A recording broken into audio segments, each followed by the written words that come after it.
Dragons. I am your very professional and very good at introducing this podcast host, Lisa. I'm Varun. And we've got another guest episode for you. Can I call it a guest episode? We're calling it that now. Alright, that's what's happening. Varun, what are you doing? What's going on in your life?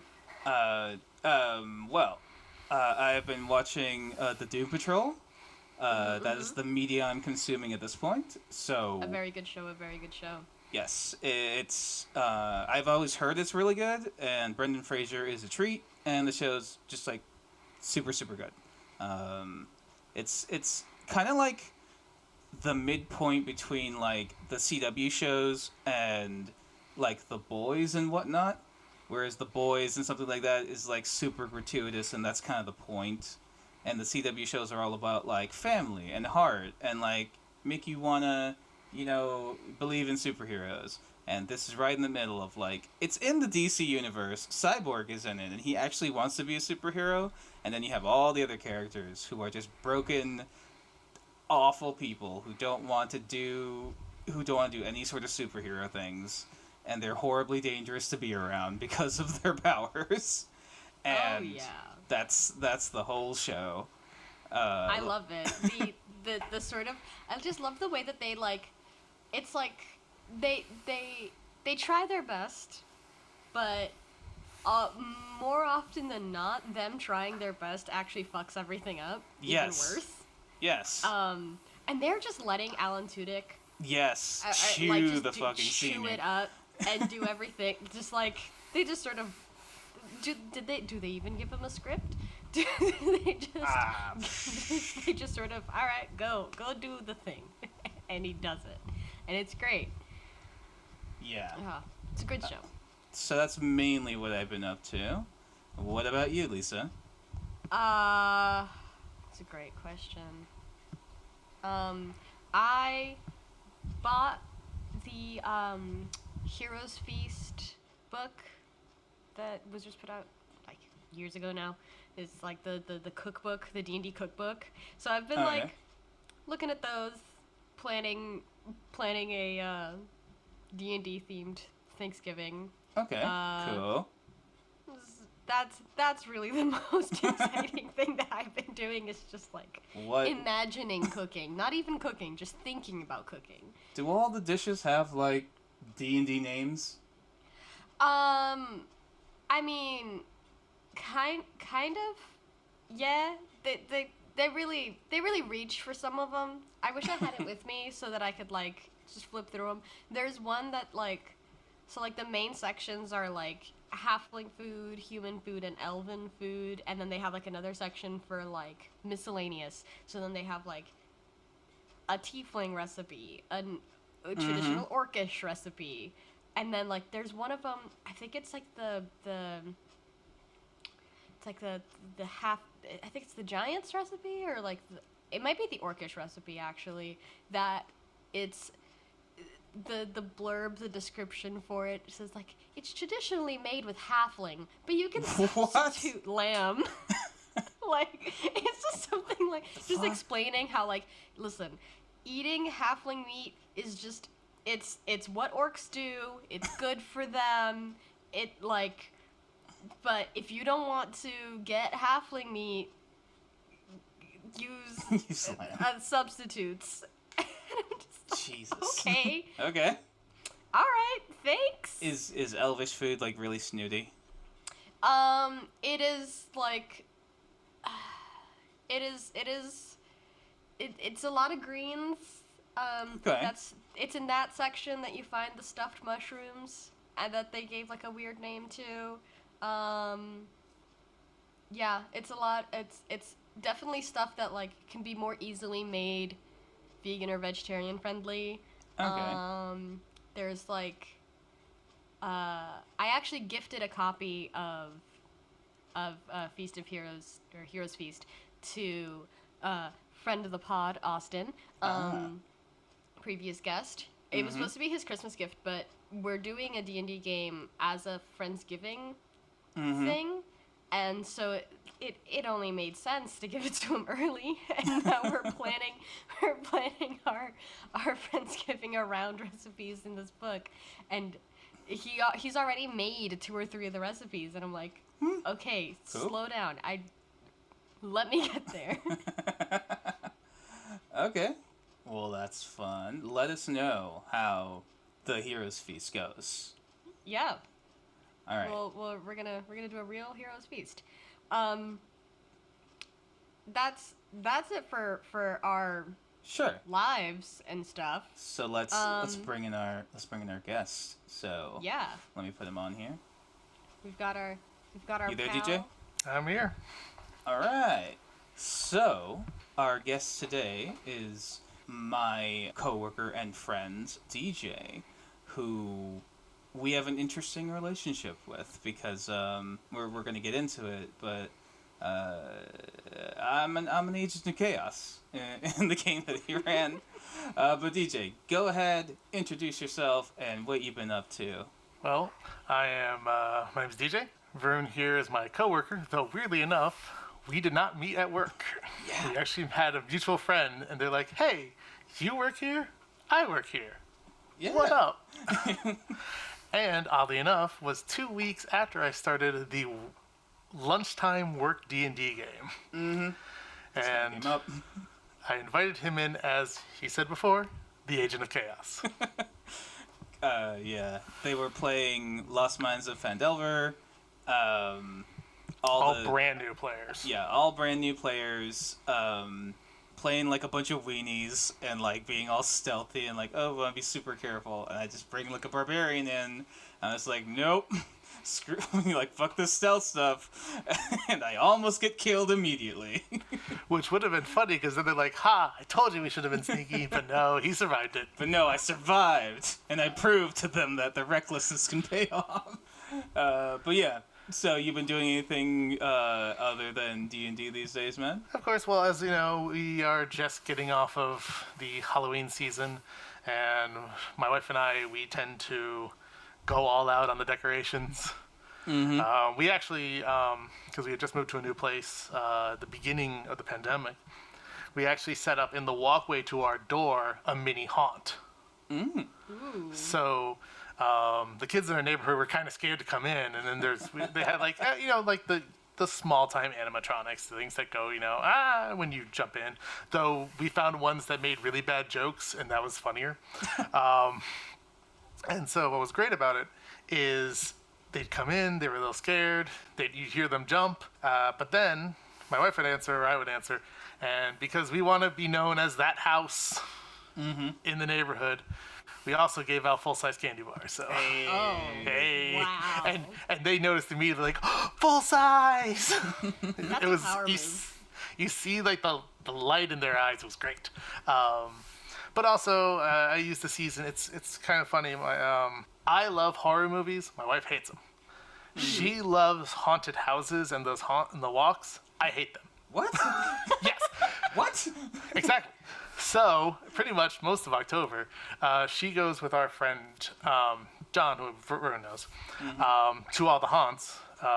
Which, small plug, if you ever want to see some cool haunts down in South Florida, check out The Adventures of Disco Hero Kun on YouTube.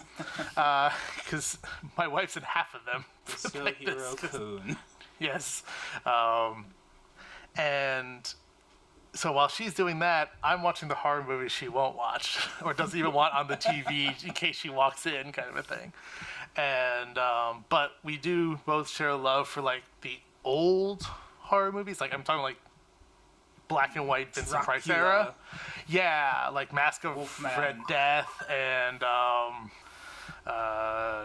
like Trilogy of Terror and stuff like that, where it's more very dramatic versus spooky. Campy by today's standards. Yes. Like, if you ever want to see an amazingly campy movie, Theater of Blood is fantastic. Oh my god, yes.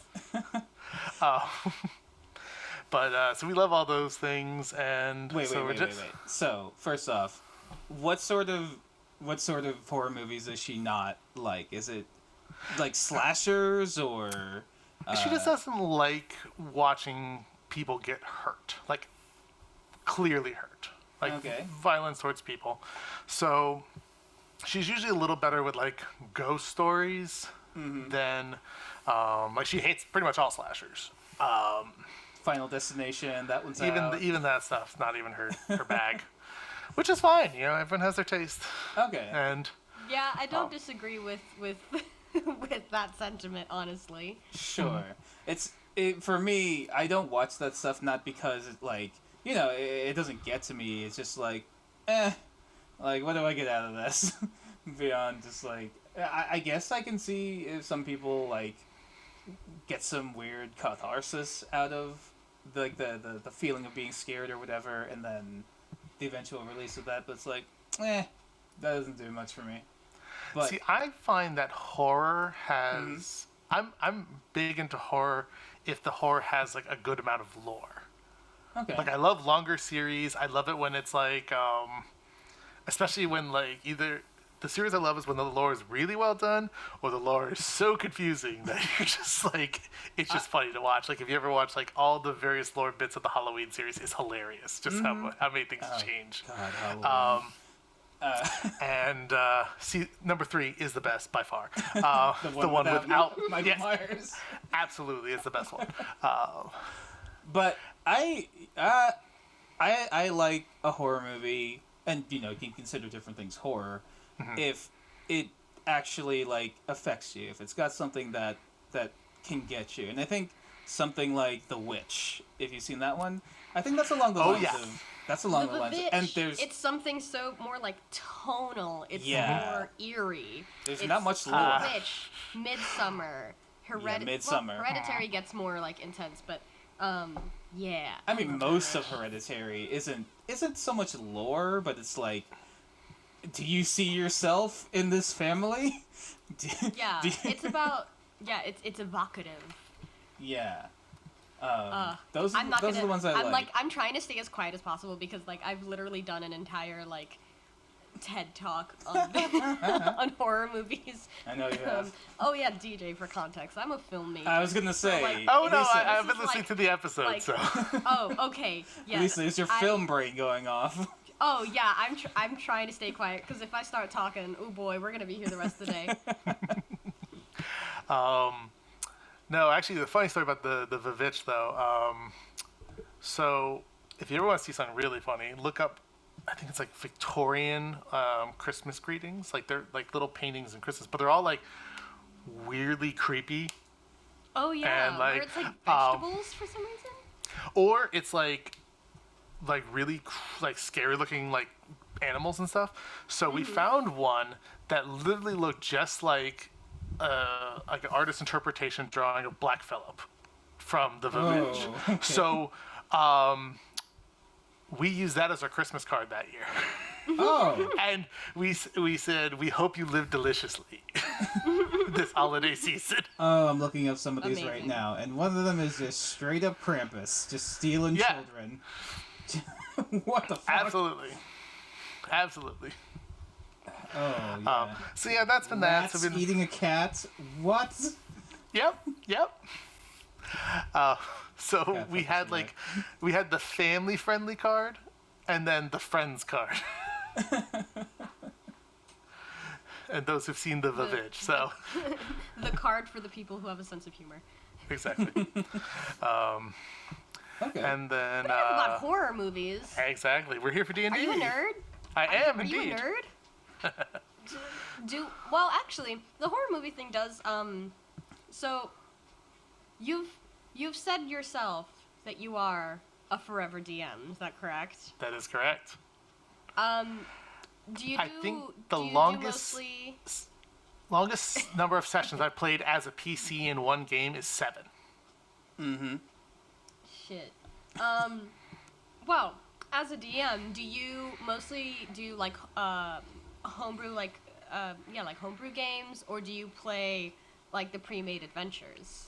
I do a mix, or I sometimes, if I do a pre-made adventure, I add my own little pieces to it, but mostly it's homemade. Nice. My love for adventure and horror comedy tends to go into my games a lot. Yeah, that's kind so- of my question is like, does your love for horror movies and like Oh, horror films absolutely. and stuff, does that influence when you're making that? Oh, absolutely. And I'll freely admit, I crib wholeheartedly, basically borrowing from various things. I'm not going to use the S word. Research. I am wholeheartedly for. You don't need to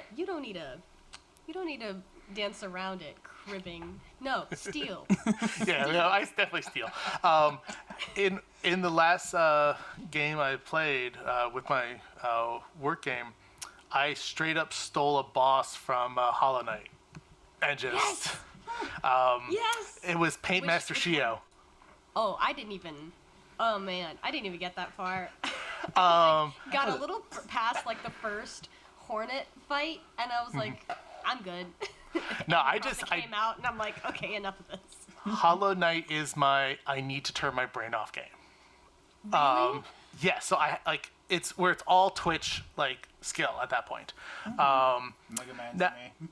Yeah, and I've never beaten Paint Master Shio, but he's my favorite character in the game, hands down.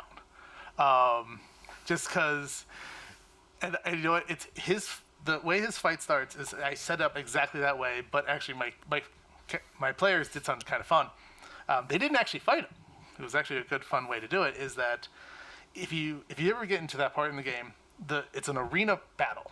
You know, you see like the crowd behind you, and most of the time when like an arena battle starts, you see the two sides. They're ready for battle, and they're waiting for like the kickoff to start.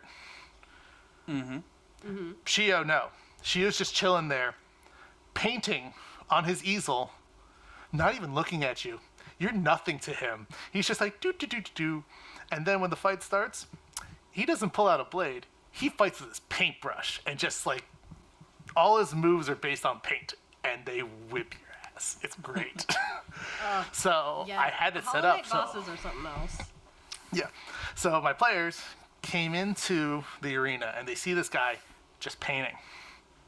And the crowd's going nuts. Like they're ready to see like a bloodbath. And then my cleric goes, "Can I join you?" And he's like, Hey. "Yes." And he sets up another easel and they basically just painted for the whole fight. I gave it that option because I love it when they think of different ways to like get around to solve things. And so it doesn't always have to be like this massive fight. That was going to be a tough fight. They very possibly would have, at least a couple of them died, because that was going to be a tough fight. But they decided, hey, I want to join in on the painting. And so they did. And because of that, I gave them like a little magical item that is basically like a little enchanted paintbrush that they can use to cast like, what is it? There's like that, the color spray spell. Yeah. Hypnotic So- Oh, that's pattern. cool. Yeah. Did you make your own stat block for that, or did you find somebody had homebrewed it? I made my own stat block for it. I made him a fairly high, Challenge rating? yeah, and I gave him mostly wizard spells. I made him a wizard because he, as I said, in that fight, if you ever look at it, it's literally like, instead of like slashing the thing, he slashes with his paintbrush, but it's this like large slash of yellow paint going across the screen. So I try to be like, I interpreted that as he's just like casting. So I made him a Yeah. wizard. That's a fun take. Yeah, So I and did that. like taking bosses from Hollow Knight is absolutely a great idea, and I can't believe I hadn't thought about it before. Neither can I. I have, just because building characters on the side is fun, I've actually built the Dung Defender as if it was my PC. Oh, good. Yeah, no, like even just like the early on sort of like mini bosses, like the Green Knights in Green Path. Oh yeah, those Like- Moss Knights, yes, they're so cool. Yeah, the Moss Knights, they're and like I try to avoid them as much as possible. Oh, absolutely, they wreck you. Yeah, no, just Okay. yeah. So enough about Hollow Knight. I know, but we could find another I thing will to gush take about. any Sorry. opportunity to talk about Hollow Knight. Vroom. I think I This. played Hollow Knight like once. I think I have it downloaded. I just haven't really. You put should. the time I into literally it. just beat Steel Soul for the first time. But. And I was So like, we yes. jump to the end. So now let's go back to the beginning, like a Quentin Tarantino movie. Exactly. So TJ, Yes. how did you start DM? So, as previously mentioned, forever DM. I played one session with some people in high school, and then never. You know how like a lot of D&D games, when you start it, you get 1-2 sessions in, and then everyone can never meet up again. Yeah. So we literally did one. No one could meet up again or agree on a time. As I said, we were like freshman, sophomore in high school, so a lot of it was we didn't have our own transportation, kind of a thing. So after that, I always was like fascinated with it, and and then in college, one of my groups of friends tried starting one. We got another 2 sessions in, nothing. So I'm like, screw it, I'm running my own game. And my first game actually wasn't D&D. It was Mage the Ascension, White Wolf game. Okay. And I love that because the cool thing about that particular system is there's no spell book. Mm-hmm. You just say what you want to do. And the storyteller, the GM, tells you how hard it is to do it. And then you roll a literal metric ton of D10s. Okay. And so, because what's cool about how they treat magic in that system is you're literally warping reality to your will. Mm-hmm. But the cool aspect about that one, and this is one of the reasons why I like it, is they make a difference between what they call coincidental and vulgar magic. Mm-hmm. So, basically, the world as a whole, to most people, magic doesn't exist. It's modern day. I mean, you could set it in any time, but generally it's modern day. Most people, magic doesn't exist. They don't believe it, whatever. So, that perception has shaped reality.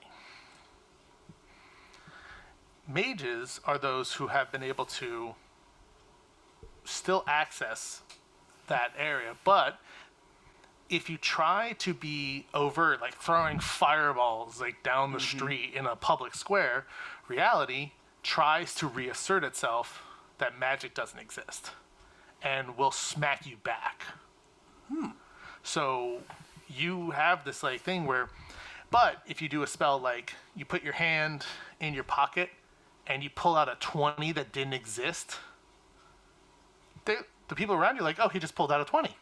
You did magic. They don't see it. So a lot of it is this like, you have to gauge of like, well, how overt do I want to be? How do I keep it on the down low? And there's cases where you're kind of more free to do things. So, for example, it is in the same world as werewolf and vampire. Yep. So they, by their very existence, they know magic exists. So the general like rule of the 3 is a werewolf will beat a vampire. A vampire and a werewolf can both destroy a mage, but if a mage is prepped and is waiting for them, both will lose. Because it's like a lot about like setting things up in your way. And so instead of having classes, because everyone's a mage, you basically focus on different aspects of reality, from like forces like, heat and cold and stuff, to matter, to even communication is one. And it's actually a lot of fun. Cool. Yeah. Yeah, that sounds really fun. I actually, and you know this, Lisa, I actually have the Vampire the Masquerade 5th edition book. And I've been reading through it, and I got it from a guy who just hated the book so much, he's like, I don't want it. Just take this away from me. So, Valid. And I can see where he was coming from, because the vampire game is similar in that way, in that they're all vampires, but there's all these different types of vampires that prey on different people for different reasons, and some of them have to like take certain kinds of blood. But book-wise, and I don't know if the Mage book is the same way, but the first, I don't know, like 30-ish pages at least is all like random lore stuff. And Yes, it is. yeah. So, like, I think that's a terrible design decision for a book. Oh, it absolutely is. Like, I've already bought this book. I know it's not a novel. I want to learn how to play this game. And I'm just going through, and like, I get what they're trying to do of like, it gives you these little seeds of like how the world is supposed to work from, you know, the mage's perspective or the vampire's perspective and all of that. But Jesus, is it like just slow and disconnected, and it's so long until you get to any of the game mechanics of like, how is any of this supposed to work? Also, Yeah. it's it doesn't lend itself to like a murder hobo type game. Yeah. So Yeah. a It's a lot bit of people who more- go in there and they're expecting, haha, I'm just gonna go into a dungeon and we're gonna fight a whole bunch of creatures. No, it's a lot of like clan politics and Role-playing and role playing. yeah. And if you're not into the actual like role playing Talking. part, it's talking. It was, I honestly believe it was fully intended to always be a LARP, and some people just play it on a table. Yeah, that makes a lot of sense. Yeah. White Wolf, get your shit Yes. together. Like, put your lore at the back of the book. God damn it. But I mean, you know, those who love it, they love it. Sure. An honest I path. was, but maybe they would get more people to love it if they could get to the game quicker. fair. Like, like I said, this guy literally spent all the money of buying multiple vampire books and just like Gave up. Just gave up and couldn't understand the game and just gave you the books for free. That's fair. Woof. So yeah, Yeah, I started I mean- with a mage game, and then played that for a while, and I would run D&D games or stuff with friends who've always. I played with a lot of new players because I had a friend who was way too into min-maxing, and that kind of ruined the It's one whole of like those. vibe. So in many Yeah. ways, I like new players because I'm like, they're like, oh, but and when I tell them, create your character, think of what you want to do before you look at the book at all. Yeah. Like how your character is. Yeah. One of our coworkers who joined the work game briefly was like, I just want to be Xena. Like, fair, we could do Amazing. that. Like we could do that. Yeah. Valid. You know, you won't be Xena now when you meet her, but you'll be Xena when she started. Yeah. Before she became, you know, warrior queen. princess. Yeah, that's always something that like I think people need to hear is like at the beginning of your game, give yourself room to get cooler.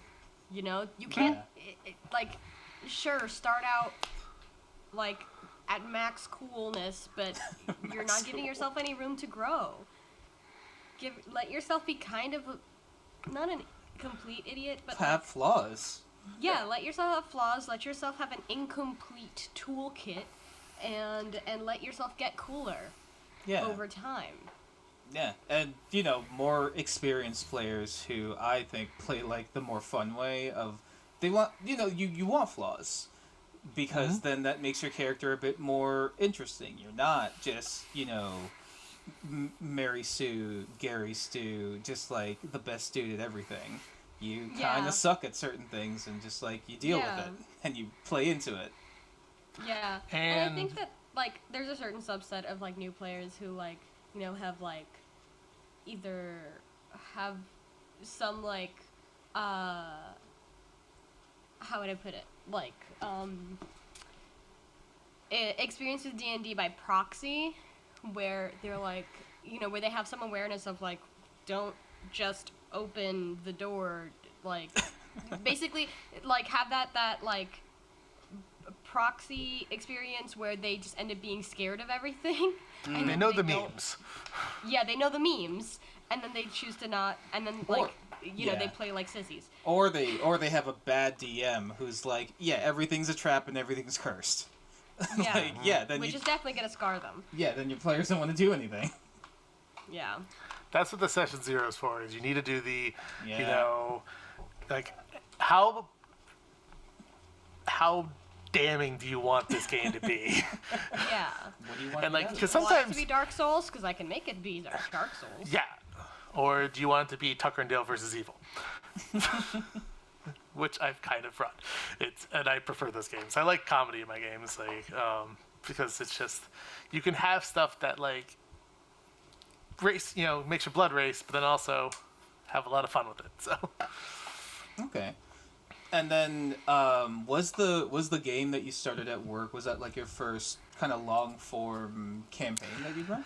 that is by far the longest game I've ever run. Which, though, we almost have no, except for Josh, no one from the original set are still in it, but Yeah. we've been consistently playing. Yeah. For Couple going on, I years think, now, right? 3 years now. Yeah. I was there right at the beginning. I stayed through that And- first little arc, helped them get over the hump of like, don't be weenies. He jumped in briefly to save Santa. Yeah. And then, yes, no, that was actually a campaign. I had them saving Santa during like the holidays. And though we started over a couple times with new characters, and we've even Yeah, switched systems once or twice. Like right now, they're playing it as a Shadowrun game. Ooh. Oh. So, and I think they're enjoying it, but there's the power difference in Shadowrun, where like at D&D, kind of the nice thing about D&D in terms of its simplicity is it doesn't matter if you're at full health or 1 health, you still have all your abilities. You're still just as functional. That is not true in Shadowrun. You start losing your abilities after you get damaged. Also, you know, it's more like regular people being squishy. Not these, you know, massive tanks that can tank a dragon, you know, Yeah. slashing at them. No, you have to be a little bit more careful. If you do the hero stand, you're probably going to die. Yeah. Runaway is always an option. In a lot of Yeah. Shadowrun, like if you've gotten into a fight, you've probably already fucked up. Yeah, that's kind of true. You've probably already made a terrible mistake. Yeah, there's gotta be stakes. There's gotta be stakes. It does. So the work game, you just got some of the dudes from around the office, and then me. I was in a different office, but I was close enough that I could join. Yep. And then it was Fandelver to begin with, and then you went into your own thing, right? Yep. I did one of, and once again, as I said, I crib, I steal entirely. The next section was a Fae version of the Teen Titans episode Tournament of Heroes. I remember that. Yeah, that was the one. That was the last one. That was the last bit I was in. Yeah, you were in for the whole time. Yeah. And that one created, inadvertently created a new religion in D&D, which is the Order of Drax. Ah, yeah, right. So, one of our players, Umberto, was playing this dwarf paladin named Drax, who was just constantly drunk, and he played it as comedy. So he was never obnoxious about it, but it was played for laughs, and he drank like this. He saw like a goblet on like an altar and was like, "I'm gonna drink it." Just drinks the wrong thing. Now, because, as I say, schedules happen and work things happen, he was moving to the night shift. So he couldn't play the game anymore. This was going to be the last session. So when he drank the goblet, I had him basically disappear and like poof away. I was there for that part. Yeah. And then on the couple times he would join, he always played a paladin of the Order of Drax. He became his own god. God of drunkenness. And so, yeah, there's a whole order of like paladins and clerics that pray to this dwarven god of drunkenness named Drax. Okay. And I'll make NPCs that are from that order because they're just fun. Fun. And then Yeah, that's the kind of thing where, like, you know, your players' decisions then, like, it affects the world, and it gives that, like, sense of That's something you'll probably use in like every game that you run at some point, like some little thing, because hey, I know where this came from, so I can be a little flexible with it. Yeah, and it really adds to that sense of like the group ownership of the story and of the world building, where it's not just them playing in your sandbox, it's our sandbox. And as I said, we've jumped times where we've restarted because people like some of the players have been like, I've been playing a cleric forever. I want to try playing, a barbarian. And so they'll create new characters, but it still feels like a connected game when you have lore bits that are just kind of in the world. Yeah. So you're in that unique position because it was a work game, like 1 hour a week, right? Pretty much for what, like a year? Like 2 years. Yeah. And then COVID hit. Yeah. So like you guys have been meeting on a regular basis, but you're at work. Maybe someone gets called onto some other thing, so they can't play that day, or And some days we did board games and stuff. Yeah, but so the game's been going on for a while, but sometimes progress can be slow just because all these other factors. But then with COVID, I'm still on your Discord, so I see you guys play at like 9. It's like 9 o'clock at night. It's pretty late, right? Well, it's because one of our guys at 6 p.m. Yeah. I know how that feels.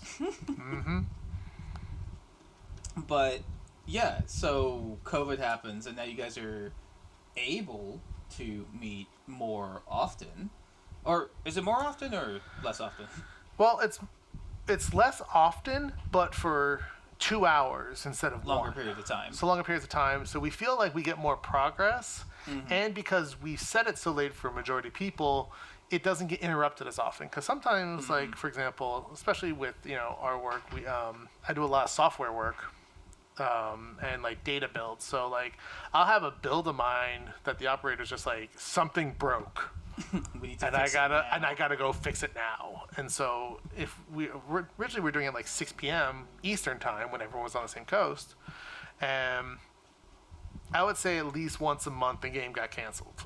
And we're still meeting weekly, so it was like once a month the game got canceled because someone had something to do. But since we moved it to the later time and twice a month, it's been working better.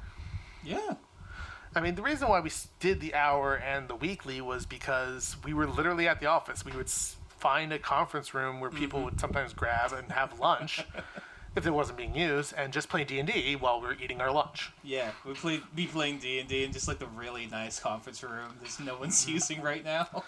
And at one point, someone had found out about the game and wanted to know if I wanted to make it an official club at LN, and I'm like, absolutely not. No, God no.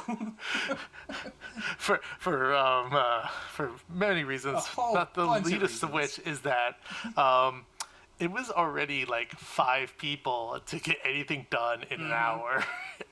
As a DM, I don't want to keep adding more people. Let's let more people know about this. That's definitely, it would get kind of swollen. Yeah. And no one wants to be DM, so it'd be just me and like 30 people in a room. So my biggest question for you, because it's been going on for a while now, and you guys have been consistent the entire time, is like, how have you kept up that consistency? Because some games, like you said, you get like 2-3 sessions in and everybody just flakes, and like it never goes anywhere. Well, in this case, there's something about, I think it's easier to keep a game going if your contact or your relationship with the people is not just the game. Because one of the guys is on my team. I talk to him every day at work. I help him with code. He helps me with code and stuff. So we talk all the time. Another guy's... now, it started that way, but like, even though we had the game weekly, we frequently had lunch together. Outside of that, just, chilling, hanging out, having some lunch. And so that way, you feel, it's like knowing you know the person, you feel a little bit more obligated to stay consistent, I think. Whereas if you only see them at the game, they don't have a presence in your life as much. Okay. Yeah, basically having like access to each other more often. I think, and I think it might have been Matt Colville or I think it might have been Matt Colville who said it. Like, the best gaming groups are the ones who do things outside of D&D or whatever game that you're playing. Like, go play board games, go get dinner, go do other stuff outside the game, because then that makes you, like, more connected and potentially, like, actual friends. And then, that bond of, like, everyone wants to finish the game and wants to, keep playing is stronger. And it's and as you say, like, Varun and I have played before. Our only connection is not D&D. Yeah. I mean, when, we have mutual friends. If, my wife and I are throwing something, Varun usually gets an invitation.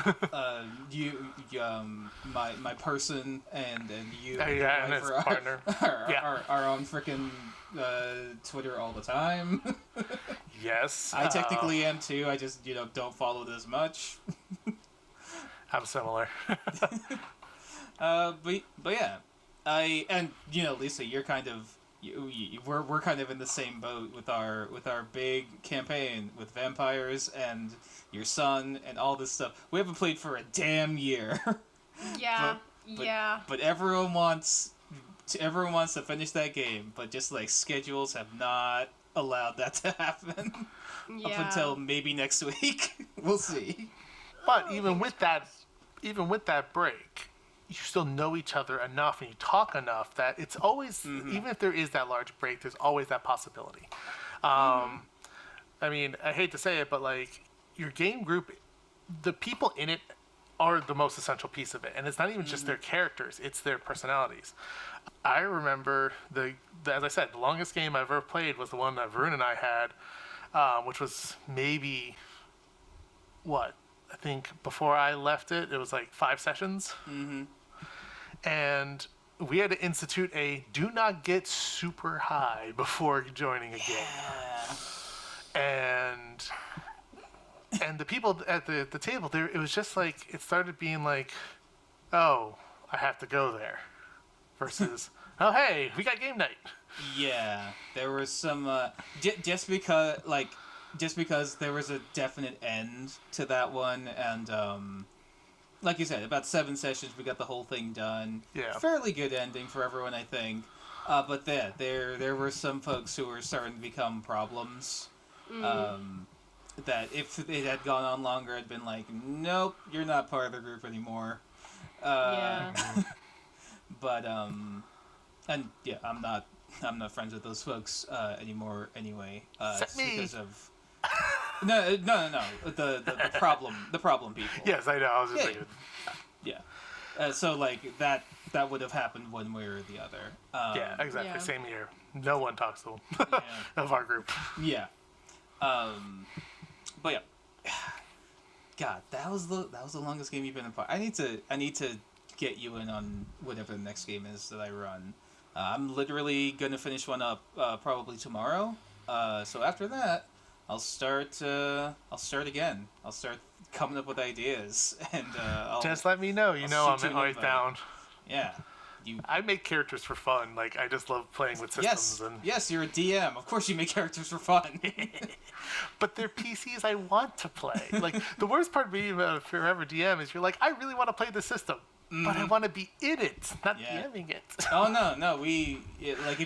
Did you listen to our last episode about Wild Beyond the Witchlight? Yes. Yeah, so neither one of us wants to like run that really. We want to play that. Yeah. Oh. Yeah. It is what it is. We want to have someone else run it for us. I have 2 games like that. The Happiest Place on Earth, which is a dystopian Disneyland. Okay. And the Powered by the Apocalypse system. It's 100% free, I think. I mean, you can pay for like the book, but the PDF is free. And it's all basically about. It's not dystopian in that it's like after like an actual apocalypse. It's more like the mouse it's not really Disney, obviously, legally distinct, but the mouse is an The eldritch mouse. god that you're trying to prevent the world from knowing what he is, but also giving him the worship he gets. So like you sometimes boy. you could play as like a park employee, where you're trying to or you could play as a guest. You could play as So it's a mascot. So it's Cabin in the Woods, but with Disney World. Yes, and that the world is still happening around you. So, yeah, like they don't want the government to know, or more in the government to know about it. So that's a great one. The other one I want to play, I've had the physical book and the PDF forever, is Henshin, the Sentai RPG. Oh. Where basically this one. it's an indie design one where the GM who's running it creates a Sentai team, like the concept and the powers, and everyone else creates their character, and they get to be one of the Rangers. Okay, so what team have you designed? Because I know you must have thought about that at some point. Is it dinosaurs? Is it space? Is it shapes? I did two that I designed. One was all classic monsters. Oh. So vampire, werewolf, mummy, etc. Vampire Ranger. Exactly. And the other one is I did one where, because sometimes sometimes the season, and they haven't brought it over, I really want them to, is they'll have two different Ranger teams at the same time. Okay. They're just smaller. So, for example, there was one that was basically cops versus robbers. Where like they had cops that were Sentai, but they also had they looked like the Phantom Thieves from Persona 5. Okay, like that was the style, and so they would fight each other. And the cops were always trying to capture the robbers, but when one of the big monsters come, they would join forces to deal with. They'd work together, because if the city's destroyed, the cops are like, "Well, our city got destroyed." The robbers are like, "We have nowhere to steal. We have nothing to steal." Damn it. So it was mutually beneficial. It was great. So I did one which was both winter and summer fae. Okay. So the winter court and the summer court. That sounds interesting. So yeah, like you said, the dungeon master is the one, and I guess you can make it more collaborative with the group. Yeah. What sort of Sentai team do you want to be? And then I guess you all pick a color, and whoever's red is the leader. It's interesting to hear about these different systems. 'Cause I think we spent a lot of time talking about good old Durandar, but yeah, I feel like we do kind of neglect other systems, and it's good to know that there are people out there still actively playing other systems. Speak for yourself. There's a bunch of other systems that I have played. I am speaking am for going to myself, play. okay? I'm reading the vampire book right now. I am trying, for the love of God. Yeah, I will play a whenever I vampire make game anytime. If I love the absurd drama of a vampire game. If White Wolf will let me, we'll play some vampire. Yeah, no, next time I come to Florida, I'm just going to sneak into your house and steal that pile of books, because obviously you... I may not miss them. I'll see how far I get. Yeah. Okay. But, DJ, let me ask you. Sure. So, you've been DMing for how long? You've been playing for how long? 15 years? Whoa, okay, so... On and off. I mean, I had gaps of a couple Yeah. of years, but yeah. Yeah. But, so in all that time, are there any particular, I don't want to say lessons, because that feels too heavy, but are there any particular tips or Yep. things that you know now that you wish that you knew at the beginning? Since you invited me, I've been listening to your podcast, so I'm going to quickly go through Session 0, absolute must. You've discussed it a few times, so I'm not going to go too deep into it. The necessity of Session 0. But also, adding and accepting feedback. The other thing is that I think the easiest thing for a DM to do, especially with brand new players, is the system doesn't matter as much as the player matters. And when I say that, as I was talking, as I mentioned before, one of my work coworkers was just like, I want to play Xena. That was the thing she wanted to do. And I'm like, okay, so, but, like, so you want the archetype of Xena, that's fine. And, but, I mean, as I say, like, the game matters to a degree, but there's, you could play a Xena-like character in any system. It's just that you focus on, it is a story. You don't start off as this immensely powerful warrior. You build. You're good. A level 1 character is pretty good among, like, the chaff of, like, the world.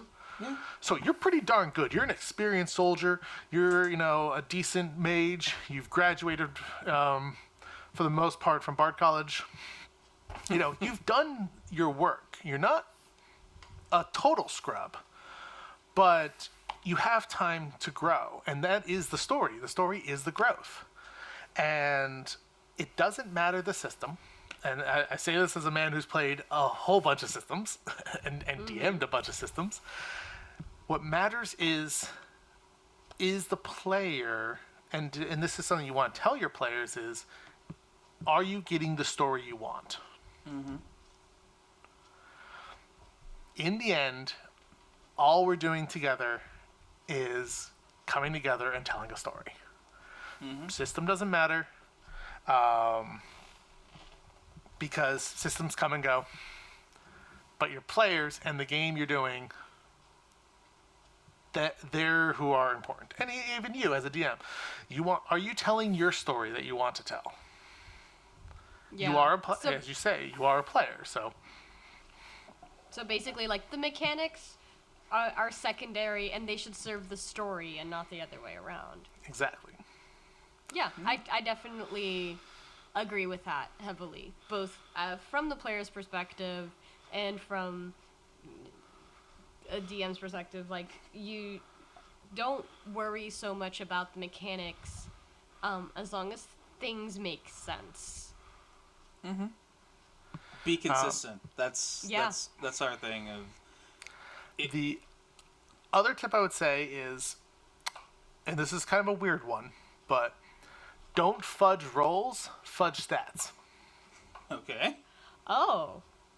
What do you mean? So, when I say, like, as a DM, sometimes, for the sake of a story, you may be think about fudging a roll. You're not, because sometimes your players are just unlucky. There should be some, and sometimes as a DM, when you're rolling for your monster, they're super lucky. Yeah. But one of the things I try to do is, because I think it keeps the tension better, is I roll in front of my players. I don't hide it behind a screen. It's or in the Discord, it goes on the Discord. What my the other people roll. But I'll fudge the stats. So, for example, if they are, like, just wrecking the guy, maybe he has, like, 25% more HP. Get a few more rounds in. Oh, I have absolutely done this. Or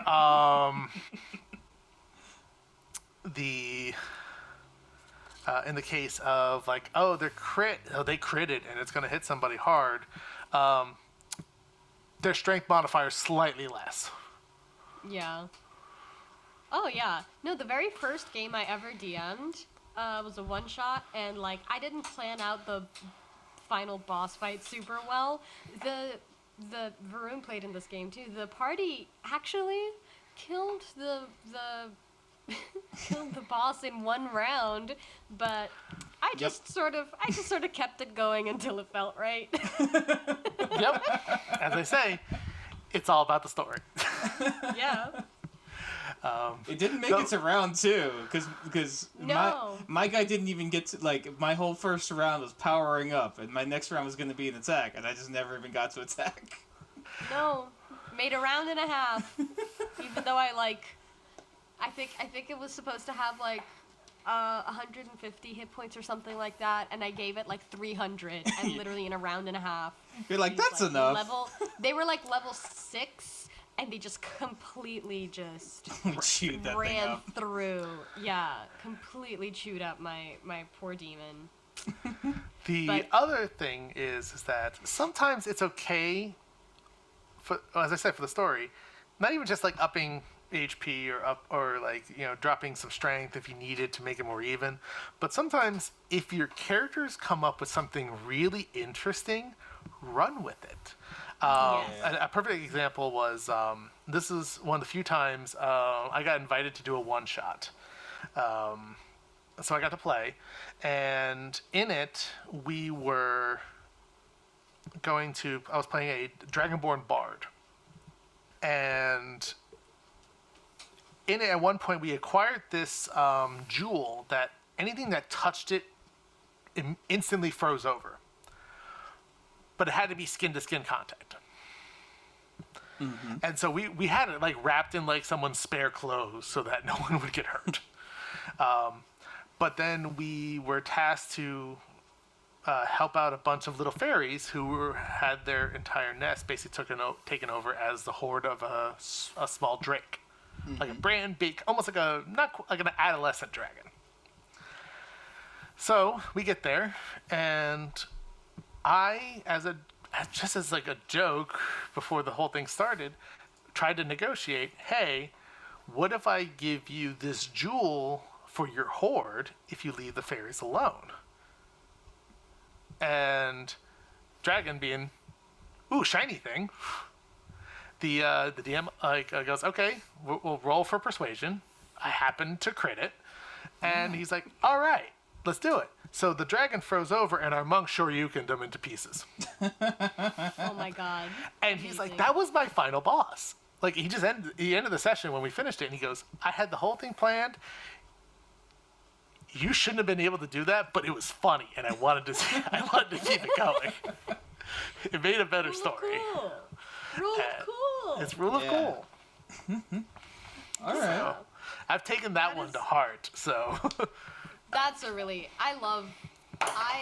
love being on either side of the table when a player just does something so like unhinged. yes. that there is no choice but to give it to them. Something, or, you know, like something out of between left the field. decision and then the dice, just things just fall into place where you have no choice but to go, well, I spent the whole last week working on maps and you know, I have the minis, I did okay, you win.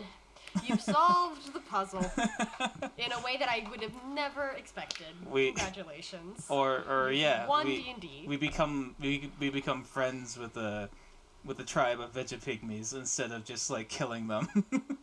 Yeah. I kind of set myself up for that one. That's on me.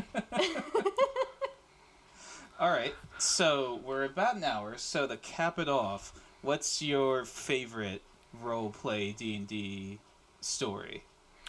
So I'll admit the frozen dragon getting like Shoryuken to death is pretty good, but probably one of my absolute favorites was in the work game, and it deals with Varun here. It was the second part of the Philandrin campaign where they're going into the mansion.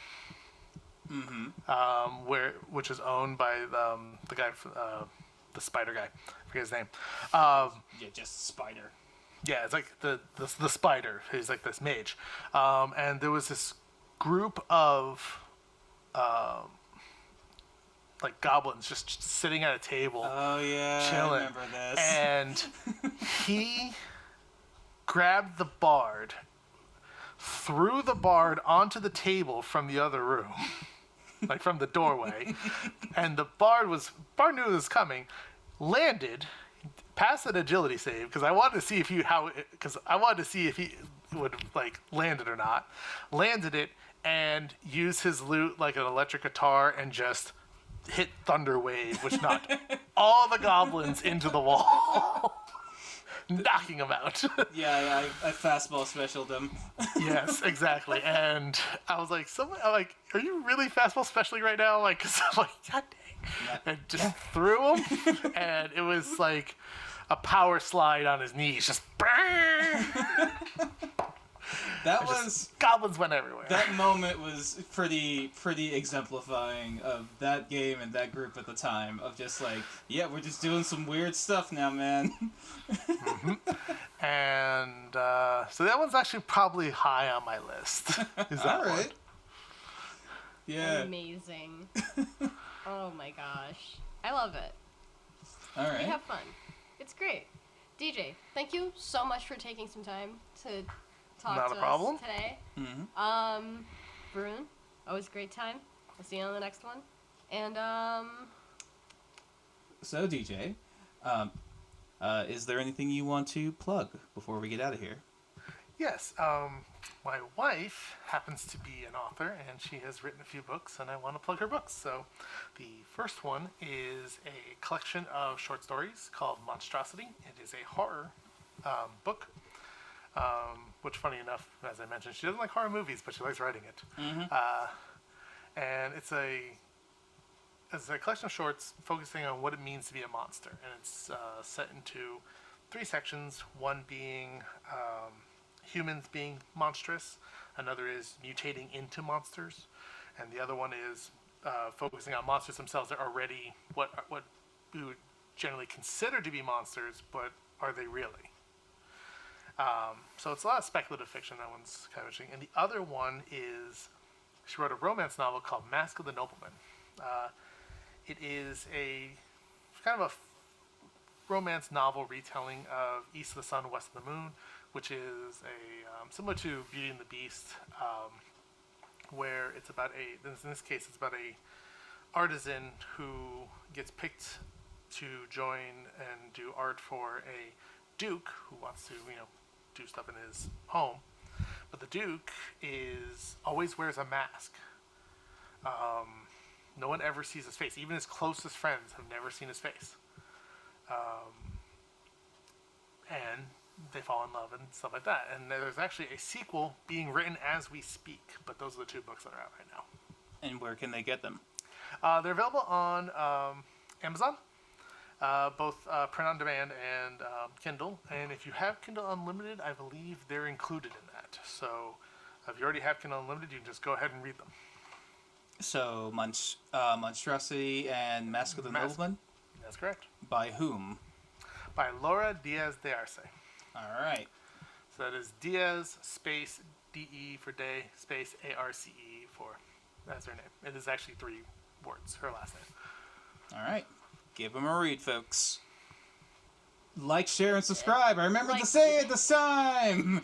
I forget that every time. But there, like, share, and subscribe because it helps us immensely with the algorithm. Please, we want to get monetized. please, if we get monetized, maybe we can actually be more consistent with it. Be better. And do more stuff. Yeah. You want video? You want to see us do a video? Pay us. Oh boy. No, oh my god. No. Well, we'll talk about it. We'll consider it. I'm just pay us so that we there. can pay our poor beleaguered editor Noel. Yes, that's the first thing. Yes. Yeah. And our hosting costs, so you can actually listen to this. Oh yeah. But we're out of here. Thank you so much. We'll see you on the next one. Goodbye. Bye. Bye. Oops All Dragons is a group effort. Our show is edited by Noel Hernandez, our theme was composed by Brendan Lyons, and our logo art is by Azif On Q. Links to more of their work and their social media will be in the show notes.